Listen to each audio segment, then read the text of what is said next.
Yes, we're back again. Kristi and Katie, your crime time friends. Stories, justice, laughs collide. True Crime Squad, come join the ride. Grab the clues, let's take a stand. For victims' voices, hand in hand.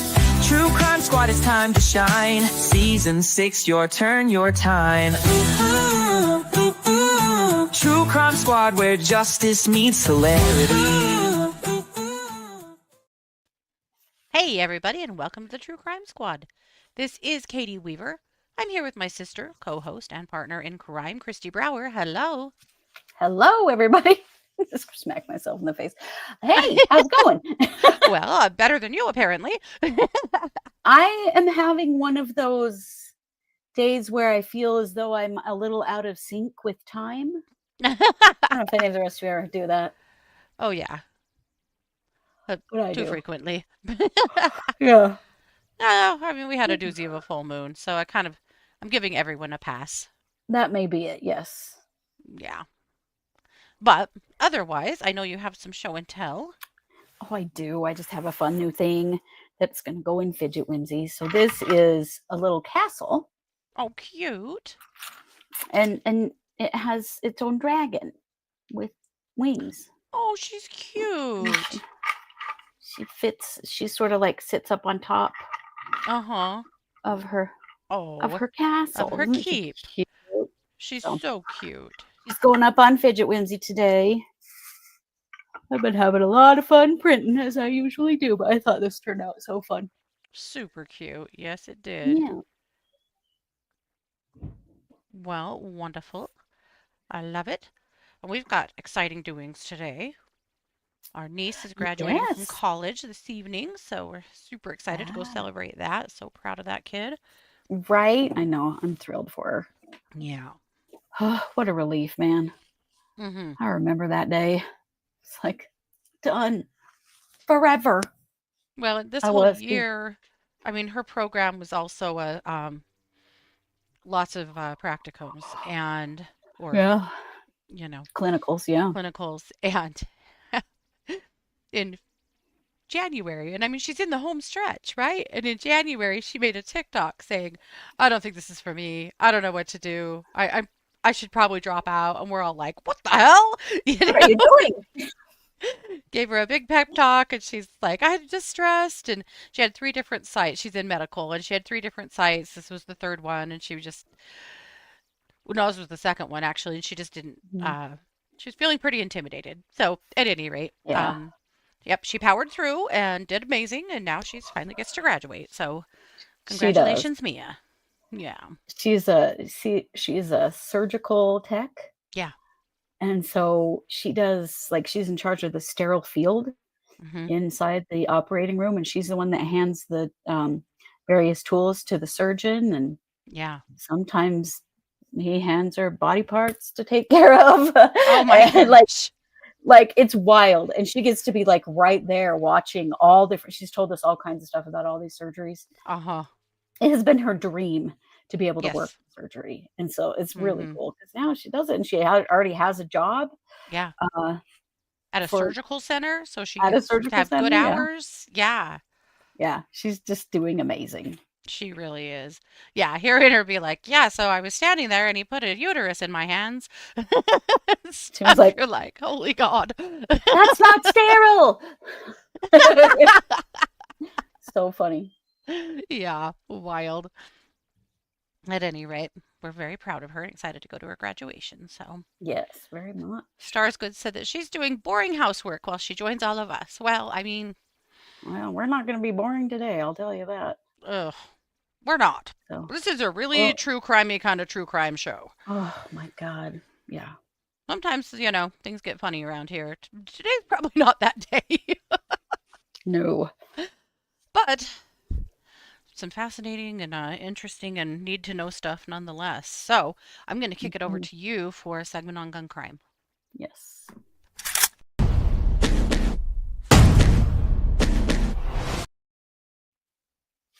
Yikes. This story happened in February of this year, but the details are just coming out in the last couple of days. This happened in New Mexico. And two little boys, age 7 and 9, got a hold of a loaded gun. Oh, dear. And they had a standoff with the police. Oh, no. With a loaded weapon. So what happened is their mom called 911. She said she walked into a room and saw both of them playing with the firearm and racking the slide. Oh. So it was loaded. Mom confronted them and they ran away. And so the police come and they start tracking the kids behind somebody else's house. They started using a drone to track where the kids were and getting up close enough to them, a safe enough distance to be able to, try to defuse this and get them to give up the gun. And those little shitheads did not want to give up this gun. They tried to fire at the police and the gun jammed. Oh my gosh. Thank God. So what in the world? Where did they get the gun? It was their dad's, who is currently in jail. Oh my God. So, we don't know. I'll tell you a little bit more about the family after, but I thought the best thing to watch is a combination of the body cam and drone footage, because this is wild, you guys. So here we go. 341, 131. We're going to be on the north side of the house. Yeah.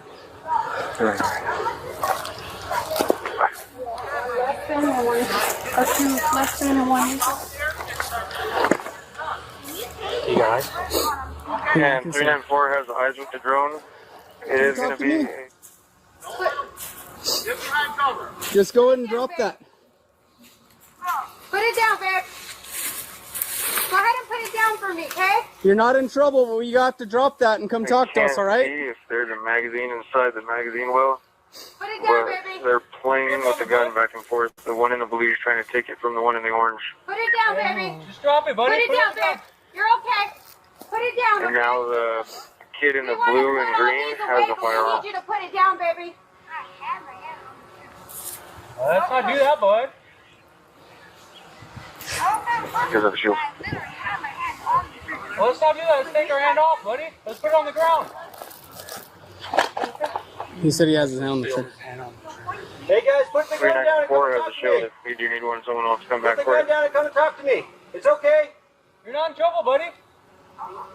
Just put it down, babe. And we'll show you how. I know. Can you put it down for me? Just put it down. You're not going to be in trouble, okay? Just put it on the ground, bud. Come talk to us. You're not in trouble. 394, who has it? Can you put it on the ground for me, bud? The one in the blue. One of the green. It's going to be in his It's going to be in his left hand. He does have his finger on the trigger right now. Hey. Put it down. Put it Don't down, do buddy. that. Put it down, baby. Come on. It's coming up to you guys. Okay. Eugene.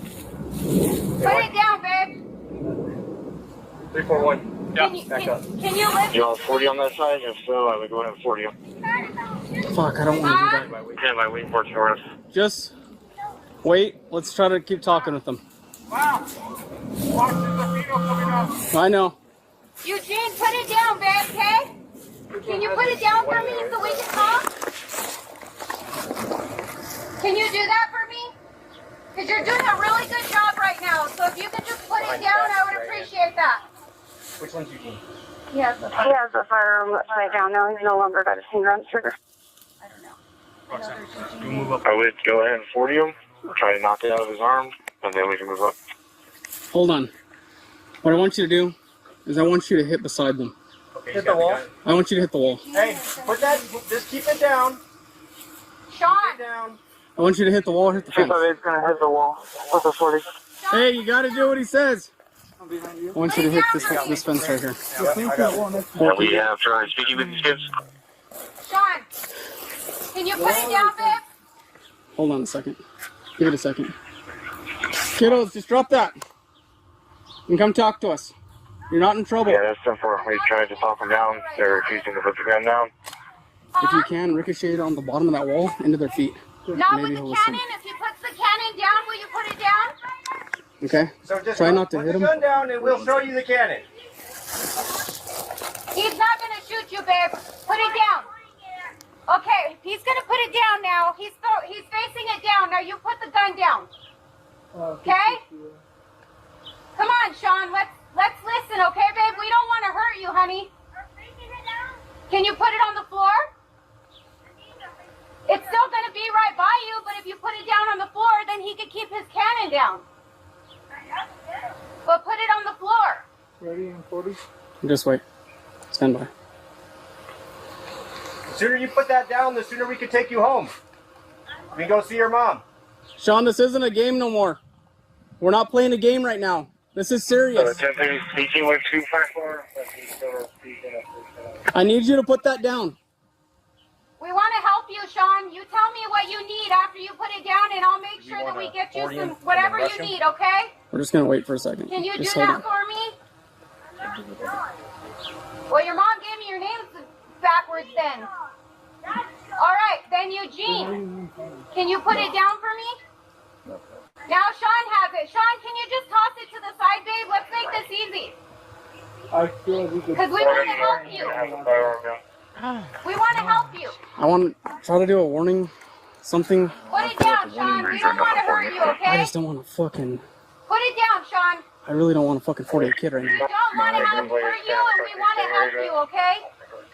Aim it and fire. It'd be... 48. Put it down, baby. 40 going out. 40, 40, 40. Drop it! Drop it! Drop it, Sean! Load another one. Load another one. Drop it now! You're gonna get hit! Drop it! You dropped the gun! Taser, taser, taser! Put your hands up! Close the kid! Put your hands up! Pull them up! Drop it! Hands up! Drop the gun, dude. Drop it now. Drop it, both of you. I don't even have the gun. I don't have the gun. Get over here. 10-30, 10-4.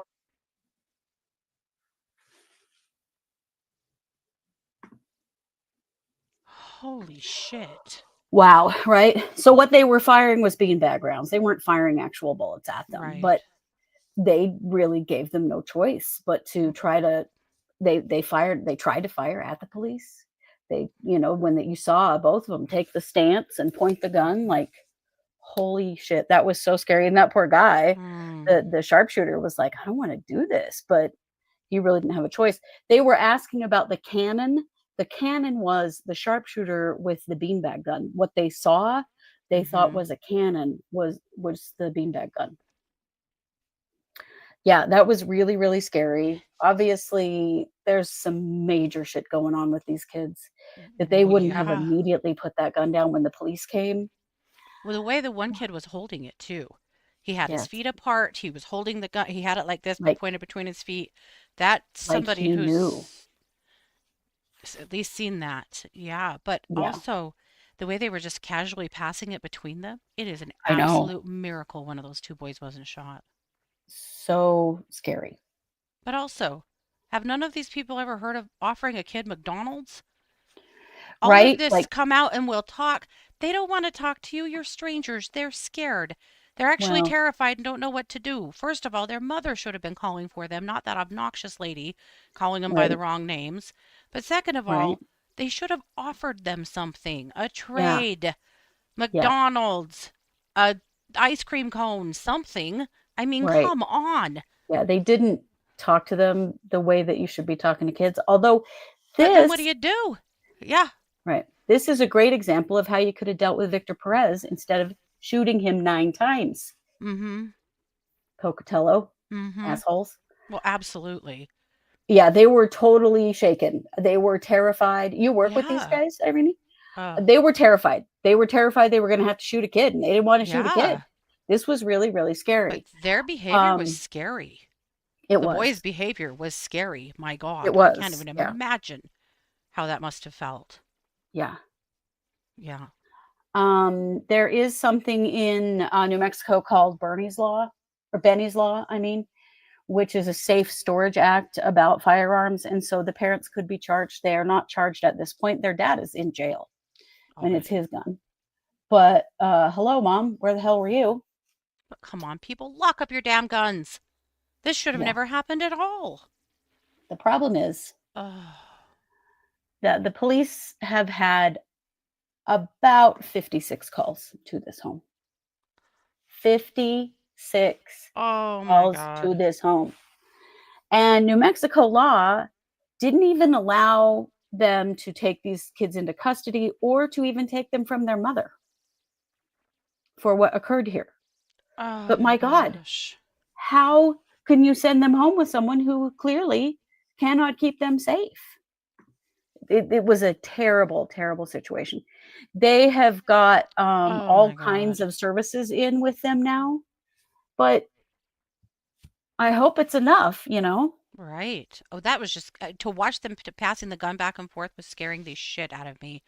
Thinking, how could they possibly not shoot each other the way they were just casually passing the gun? It was so scary that to think And that of they could have course, shot each luckily they other. didn't shoot anyone else either. Law enforcement, mom, anybody. Oh my God. Yeah. That is So so scary.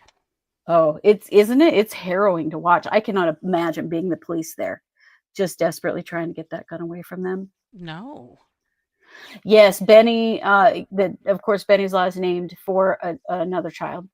Mm-hmm. These boys are 7 and 9 years old. Yeah. So, yeah, you know, the system has not worked in this case with these kids. No. They did get their behavioral health unit involved with them. And they've evaluated them and they've got some help in around them. They did say that there is some trauma there. Well, you know, as that we know, they need to deal with. Yes, not all kids trust cops. Years and years ago, Kristi and I both volunteered for Shop with a Cop. You guys might be familiar with that program. And I will never forget a year when essentially what we did is we would get with the state, with social workers, and have them help us to identify families that should be invited, kids that should be invited to Shop with a Cop. And, you know, we were on the fundraising, organizing end, and then, you know, we'd get with, you know, some members of the state and the authorities that would help us identify kids, blah, blah, blah. So we, at one point, you had all of our kids invited. We normally could host around 50 kids, which was a lot for our area. Mm-hmm. And there was a time where there was this lady that used to come in to Kmart. That's where we both worked. That's why we were involved with Shop with a Cop. And this lady that used to come in and shop that was, she had like gang tattoos on her face, kind of stuff, you know, and she had 2 little kids and they had been invited to Shop with a Cop. I have never seen terror like I saw from her children when they saw police officers. Yeah, scared to death. They were absolutely terrified, clawing at their mother, hiding behind her, shrieking. Because basically the kids get dropped off with us and with the officers at McDonald's. We feed them breakfast. We walk them across the parking lot to McDonald's, or they got to ride in a police car if they were lucky. And, you know, we gave them each a certain amount of money to spend by Christmas for their families. That's how it works. Yeah. We couldn't get those kids to stay. They were so scared that there was no possible way for them to be able to stay and do Shop with a Cop. I can't understand why their mother brought them. She had to have known. Oh. How scared they would be. It was so sad.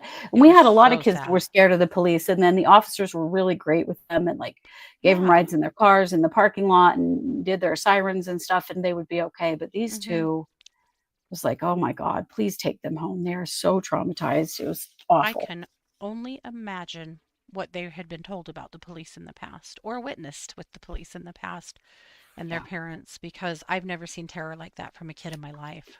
No. Yeah. Well, this situation, these particular kids, they have been in and out of the care of child services over and over and over again in their lifetime. They get taken back. They have been returned home to parents, grandparents, various members of family. They run away every time. They've been released to grandparents, grandma, grandpa, uncle, as well as mom and dad, and they run away the same day. Wow. So they released them back to parents, and they ran away the same day as this instance. So child services took them back into custody again. We don't know now where they are or what's happening, but whatever, apparently legally they just have to keep returning them. And they do not want to be there. They do not trust these adults very clearly. You know, what they're doing is not working. And these kids are 7 and 9 years old. And full of trauma. Yeah. Holy cow. Why? What was their intention with the gun? We don't know. We don't know. They were Just playing with it. Or Sounded was it- like mom caught him playing with it. And when she busted him with it, then they ran off rather than give it back to her. The hell, that gun and its ammunition were just laying around where they could get to it too. Right. And they clearly knew how to use the gun. They very clearly did. They knew how to use it, and only just by pure luck did that gun jam. Right. Because if they had really fired on the police, I don't know what the police would have done. Right. Because I don't think you that can could have been tase a kids that horrific little. tragedy in so many ways. Yeah. Oh And my those poor gosh. officers, I think, were absolutely Oh. terrified. They were going to have to shoot those kids or shoot Well, one of them or yeah. something. The beanbag gun guy that's like, I don't want to fire at kids. But No, yeah. could have What gotten they a did lot do was pretty worse. brilliant. Uh-huh. You know, and doing it twice, so they were disoriented enough. They were able to run in there and disarm them. And at that point, they knew that they'd tried to fire the gun and it didn't fire. So they Right. had some idea that they could get in there and get it before they could hurt anybody. Yeah. Yeah. Thank you, Irene. Appreciate. Yes, Yeah. appreciate that a lot, because this is a hell of a Well, good point, situation. Kathy. Has it been pointed at them in the past? Right. Why are they so familiar with the use of a handgun like that? How did they know how to rack the bullets in? How did they know how to do those things? Well, and the stance. I could not get over that stance with the gun. Yeah. Although that could be a TV thing. It could be a TV thing. Yeah. That's Well, a my- good point. Christy said they probably didn't intend anything. Kids just don't know how to think things through, and that's probably Right. true as well. They're just but- playing, and mom's like, hell no, give me that. Yeah. And then they're like, nope, we're out of here. And Oh, they have man. such a long history of running away.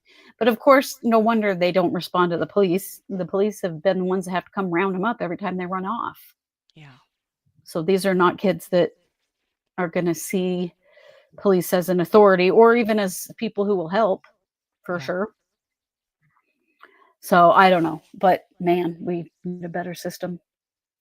But I also look at this situation and go, why did they have to kill Victor Perez? Yeah.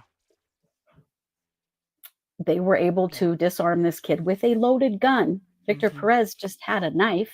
Yeah. With a beanbag gun, and nobody got hurt. Yeah. And Victor Perez got shot 9 times, and he died. Yeah. And they had a beanbag gun with them. And I do a weekly search on that case right now to see what's going on with it, and it is crickets. Oh yeah. Well, the state has taken it over, and we may never know. The state has taken They'll it over. call it a personnel issue, guys. That's what they'll do. That's what they do here. They'll call it a personnel issue, so it's confidential. Yep. No, fucking isn't. Those were criminal actions taken in that case. Yep. So this case, Well- at least you can see how it can be done, where no Good one on has New to lie. Mexico for not having to hurt them, but my God. Yeah. Wow. Yep. When I saw that video, I was like, holy shit, that is so scary. Mm-hmm. I at True. least knew how the outcome was. Sorry, I didn't tell you. Mhm. But yeah, way scary. I just, every time they passed that gun, I flinched again thinking, one of Me these too. minutes. Right, Yeah. Christy? Maybe more They're gonna training shoot and each other. how to speak to, negotiate with children is needed. Probably Yes. across the board. Yeah. Because agree. you make a really good point, and as a child development specialist, you would know Yeah. that. Yeah, try to trade them for something. That Hey, would have, and maybe it wouldn't have worked because they were so traumatized, but hey, you give us that gun, we're going to take you to McDonald's in a police Mhm. car, and we'll use all the sirens, or whatever. Just trying to give them something that they want. Yeah, hell, because give them 50 screaming you're not in trouble is from the Right. police. Not really. They don't believe you. Yeah. No, they don't. Hell, give them $20. Right. I got $20. You put that gun on the ground and walk over here to Mhm. me. You can have this $20 bill. Right. Mhm. Because that's all kids are all about instant gratification. Yeah, Sure. But to the police's defense, that was terrifying. it And they was. were in the moment trying to prevent a horrible tragedy from happening. And they did. And And they we need to did. give them all the props for that, because they did. Absolutely. Yep. Everybody ended up safe in that situation, and that's really important. Well, yeah, because, oh, Jesus. The thoughts of how that could have Terrifying. gone wrong rolling through my head right now. Oh my gosh. Yeah, so many ways. Yeah. Yikes. All righty. Well, that's what I've got, Katie. So I'm going to kick the mic back to you for some serial killer news.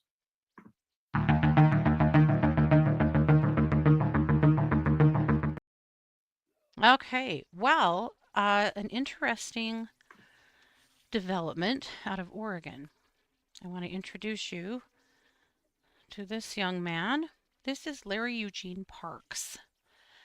Larry lost contact with his family in 1979. Larry was a Vietnam veteran. The last his family knew, he was actually in Florida. And then they never heard from him again. Well, in 1980, the body of a young man was found along an Interstate 5 in Oregon, and has gone unidentified until last month. Oh, wow. And last month they completed a genealogical DNA investigation, and they were able to identify him. And so now we know that his name is Larry Parks. And now we know that he lost contact with his family in 1979. His body was found in 1980. What the police are saying is that they believe he is yet another victim of the Scorecard Killer out of California. Wow. So the Scorecard Killer was active in California in the 70s and the 80s. So I wanted to share more about the Scorecard Killer because this is a killer that I wasn't familiar with. But there's a lot of mix-up because there were 3 active serial killers in Southern California at the time. And so they got a little mixed up. You might have heard of the Freeway Killer, and some of the Scorecards Killer's crimes got attributed to the Freeway Killer, except for that the Freeway Killer was apprehended in the late 70s and the killings continued. Oh. Until he wasn't the only one. Randy Crafts was picked up in 1983. In 1983, 2 police officers, 2 state troopers, pulled over a car that was swerving, acting erratically. And this guy climbs out of the car with an open beer and says he is drinking, but he's actually sober, so like everything's cool. Well, sure, okay. Seems great. What was less cool was the dead Marine in the passenger seat. Oh, God. And that's how they started to identify him and his victims. They eventually convicted him for 16 murders, but they believe that he convicted up to 67 murders, and maybe more, because in 2023, a body was finally identified that was attributed to him, a 17-year-old young man, and now here in 2025, another man that they Were they believe all was one of men? his victims. I think they were mostly men. They were mostly gay men. So let's talk a little bit about this guy.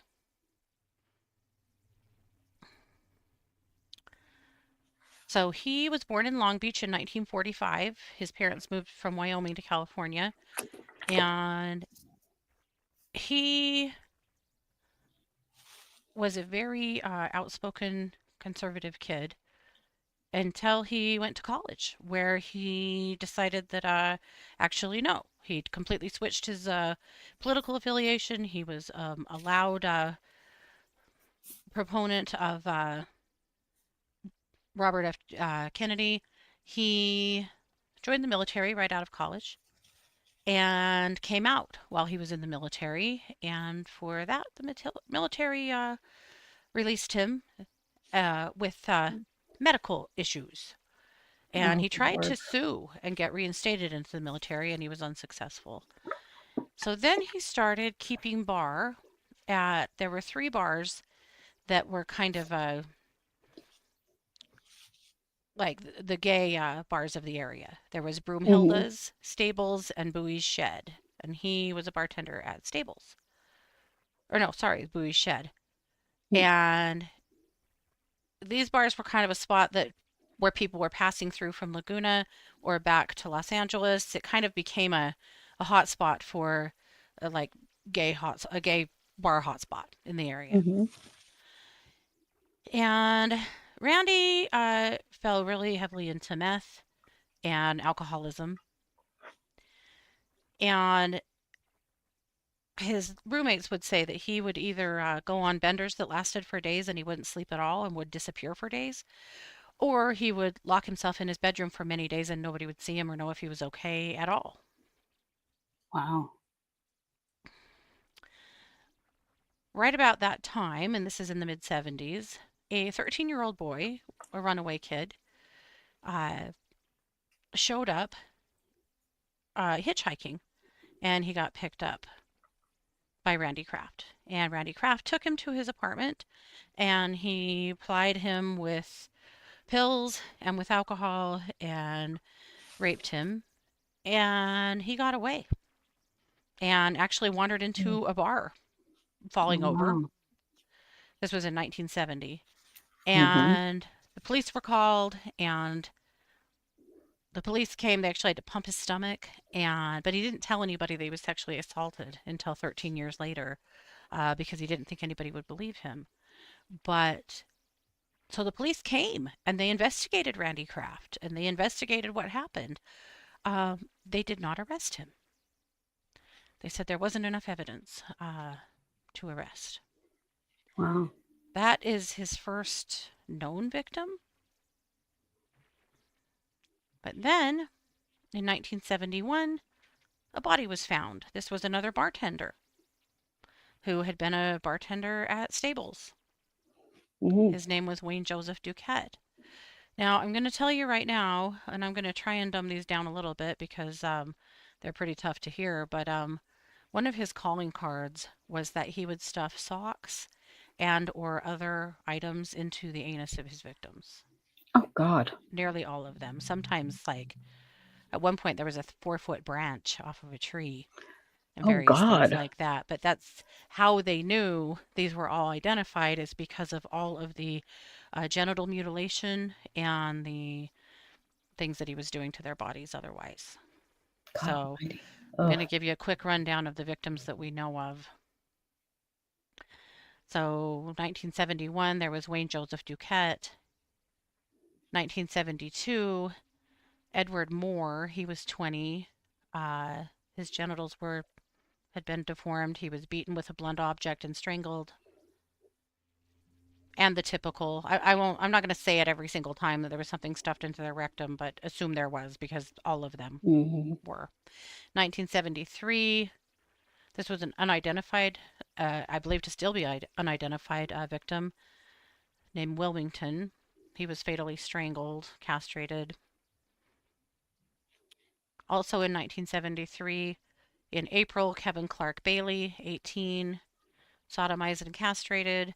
April 22nd, Hoff Offhead. This is somebody else who they did not haven't identified. He also had been maimed in a whole bunch of different ways. On June 28th of 1973, Ronnie Jean Weeb. Again, similar injuries. December 23rd, Vincent Cruz Mestis, 23, similar injuries. 1974, June 2nd, Malcolm Eugene Little. June 22nd, Roger E. Dickerson. They're almost all 18 to 25. Almost all. Wow. And so many in a row, so many in 1 year. Yeah. God. Yeah. Also in 74, August 3rd, Thomas Paxton Lee.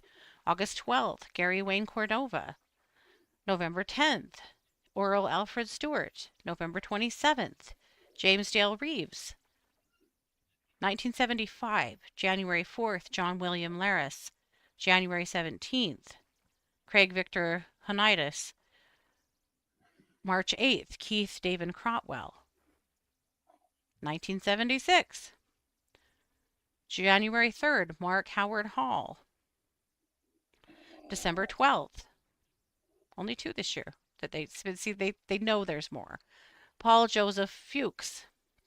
1978, April 16th, Scott Michael Hughes. June 11th, Roland Gerald Young. June 19th, Richard Allen Keith. July 6th, Keith Arthur Klingbeil. September 30th, Richard A. Crosby. November 18th, Michael Joseph Inderbyton. 1980, Mark Allen Marsh. In February. July 17th, Michael Sean O'Fallon.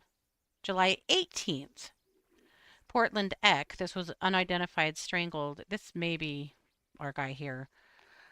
This is an old list. September 3rd, Robert Wyatt Loggins. 1981, April 10th, Michael Dwayne Cluck. August 20th, Christopher R. Williams. 1982, July 29th, Robert Avila. And Raymond Davis. And Raymond Davis was only 16. Or no, only 13, sorry. Robert Avila was 16. Whoa. Raymond Davis was only 13. Oh my God. November 28th, Brian Harold Witcher. November 1st, 1982, Mikhail Lane. December 9th, Lance Trenton Tags. Dennis Patrick, also in December. Christopher Allen Shoeborn, also in December. Wow. And December 18th, Anthony Jose Silveira. My God. And then 1983, Eric Herbert Church. In January, February, Jeffrey Allen Nelson, sorry. February 12th, also Roger James Duvall. May 14th, Terry Lee Gambriel. And then there was also at some point in the 70s, Donnie Harold Crisell, Keith Anthony Jackson, Gregory Wallace Jolly, and then 2 John Does. And Jeffrey Bryan Sayer. My God. It's just unbelievable. Yeah, it is. They were How did he get away with this for so long? Nearly all of them were drugged in some way. Absolutely all of them were sodomized. All of them. Many of them were decapitated. Some of them, various body parts were found in completely different areas. Oh, wow. How the hell did he get away with this for so long? And in 1970, he told us who he was, and nothing happened. My God. And then so many people died after that. So many. That's unreal. Yeah. This is somewhat of a list of his victims, though not all of them. Yeah. Wow. So convicted and imprisoned and on death row, and has been since 1983, or 1987, sorry. But they believe up to 67 victims. And believe it or not, this mofro is still alive. Oh my God. Yeah. Ugh. You look at this man. Yeah. This is why serial killers are so effective sometimes. Mm-hmm. Would you look at that guy and think he's out murdering people right and left? No. Or this guy even? No. No. There's nothing terrifying about this guy. No. I read an article with a... Blends right in. Yeah. I read an article from a former jailer who had worked, in San Quentin where he was. And he was like, he's the most ordinary person you will ever come across. He's just kind of a grumpy old get off my lawn kind of guy. But it's like you would never meet him and think that this man has killed maybe 60, 70 people. It's hard to even fathom. But again, at the same time, there were 3 serial killers operating in Southern California. That's And so so wild. imagine this. I mean, bodies were just piling up. Yeah, they sure were. Yeah. Man. That's incredible to get away with it for that long. It's just so crazy. Right? And they had, after the first few bodies, they had a task force. Because again, they had 3 serial killers in play. They didn't know that for a long time. They thought they had one that was just killing the hell out of everybody. But then, as things started to progress, they finally learned that they had, more than one. But Right. they had a whole task force dedicated to finding out who this murderer was and stopping them Wow. for almost a decade. Mm. And never could figure it out. And then, simply because Randy Crafts decided to drive drunk, he got caught. He caught Yeah. himself. He did. Yeah. Wow. That's why a lot of people in the chat were like, that's why pulling people over for infractions is important, because Yep. sometimes you discover something much more nefarious. Yeah. Yep, Wow. for sure. Yeah. Crazy. People that knew him were shocked. Nobody had any idea. I mean, they knew he was kind of a weird dude, but nobody thought he was out here doing this. Mm-hmm. That is the problem. We have all kinds of stereotypes in our heads. Yeah. That keep us unsafe. Yeah. Yeah. Because this guy's a great example of that. Mm-hmm. Yep, without a doubt. Now, is it possible that some of the deaths that have been attributed to him aren't him? Yeah. He has never admitted to a single thing, including the dead Marine in his car. He has not copped to any of it. He's 80 years old now, and he never will. He'll never leave prison, but whew. Right, who drives around with a body in the passenger seat? Yeah. And the body, yeah, it had a similar level of sodomy and abuse as some of the other bodies. That God almighty. That's what sunk him, because it was obvious what he was up to. Sure. So, at any rate, I had not heard of him before. I'd heard of the freeway killer, but I didn't know that there had been so why do they call him the scorecard killer? Oh, thanks for asking. It's because he had in the trunk of his car a coded list that they believe was a list of his victims. Oh, wow. Which again is why they think that he killed so many more people than he was caught for, because it was 67 people long. Wow. He denies that, of course, but they believe it is a coded list that they could decode and prove that was his kills. Unreal. Mm-hmm. Yikes. Yep. God damn. Right, the 70s and 80s was the era of serial killers. Era of serial killers. It sure seemed to be. Yeah. Well, yeah. It was harder to catch them then. Isn't that how they caught Timothy McVeigh, a traffic violation? I believe it is. Yeah. Yeah. That's wild. I believe they did break the code, Teresa. Yes. Or somewhat. Enough that they could identify some of the victims. Yeah. I don't know that they fully broke the code. I'm not sure on that. But I know they were able to use that to help identify some of the victims and use it as evidence against him. Sure. He appealed all the way to the Supreme Court. Wow. Mm-hmm. I mean, Randy, if you didn't do any of this, how did that guy get in your car? I mean, come on. Yeah, give me a break, dude. And how did his injuries match all these other guys? Like, come on, man. The problem is he was operating in and out of state. And if you look at that list that we have, of the ones that he was actually convicted of, or the police still suspect him of, that they're never going to charge him with, sometimes there was only 2 in that 1 year, or 2 or 3. That's where I suspect he was probably out of state doing the same damn thing. Mm-hmm. Probably was. Makes you wonder if the entire West was a part of his corridor. Well, and that's why the list is so long, is because those bodies are in other states. Yeah. For sure. Wow. Yep. Timothy McVeigh didn't have a tag on his car. Oh my God. Son of Sam was caught, Amanda says, with a traffic ticket too. Yeah. Mhm. Yep. Yeah, that's wild. Crazy. Yep. So there you go. Now you know a little bit about the scorecard killer, and now you know about the scorecard. Thanks for asking that. Yeah. Important piece of information to not hand out. But there you go. So at least there can be some peace for this young man's family, all these years down the road. But Yeah. imagine having a family member that you just lose contact with for 40 years. I mean, in our family, Right. that would be the weirdest, like that. Yeah. But, That wouldn't happen. But widespread out family. I also believe the victim was gay. And at the time, that was really splitting families apart. So right. it could be that he had kind of gone no contact with his family, or maybe they had with him.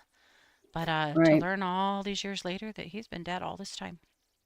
And he was murdered by a serial killer. That's so sad. Yep. So that's what I've got. All righty. Well, that's quite enough, isn't it? Yeah. So tomorrow on True Crime Squad, we will have the sentencing for the stepmom of the little guy that was starved to death in Utah. Yeah.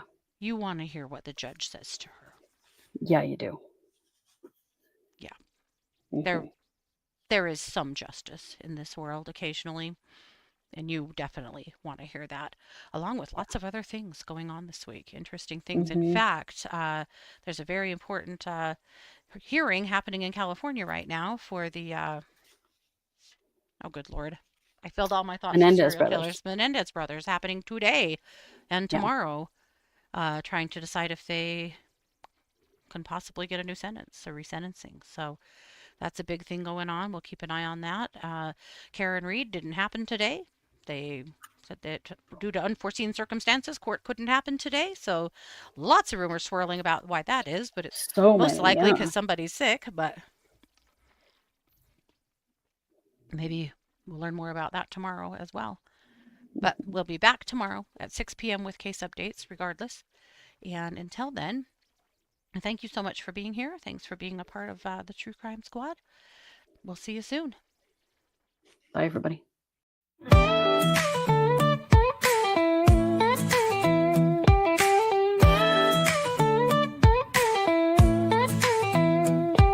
Season 6, we're back again. Kristi and Katie, your crime time friends. Stories, justice, laughs collide. True Crime Squad, come join the ride. Grab the clues, let's take a stand. For victims' voices, hand in hand. True Crime Squad, it's time to shine. Season 6, your turn, your time. True Crime Squad, where justice meets hilarity.